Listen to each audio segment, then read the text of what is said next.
নমস্কাৰ অসমবাসী ৰাইজলৈ মোৰ চেনেলৰ অন্য এটা ভিডিঅ'লৈ আপোনালোক সকলোকে স্বাগতম জনাইছোঁ। এইকেইদিন মানে কণ্টিনিউৱাছলি ভিডিঅ' দিবই পৰা নাই, কৈছিলোঁ নহয় দাঁতৰ প্ৰব্লেম হৈ আছে বুলি, দাঁতৰ বিষ নেৰাই হৈছে ৰ'ব।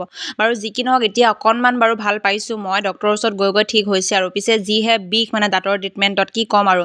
বাকী এটা বেণ্ট' কেকো অৰ্ডাৰ আহিছিলে, 3জনী টিকলিয়ে কেকটো অৰ্ডাৰ দিবলৈ আহিছিলে। মানে সিহঁতেই কনফিউজ যে কি কেক দিব, মানে কেনেকুৱা ধৰণৰ কেক লাগে সিহঁতে নাজানে বেচেৰীকেইজনী। পিছত মই ক'লোঁ যে কিমান ৰুপিছত লাগে, তেনেকেই মই বাজেটটো মিলাই কৰি, বেণ্ট' কেকৰে বাজেট আছিলে সিহঁতৰ যিহেতু, গতিকে তেনেকেই মই এটা চিম্পল ডিজাইনত কেকটো মই কৰি দিছোঁ, যিহেতু একো ডিজাইনৰ কথা কোৱা নাছিলে সিহঁতে।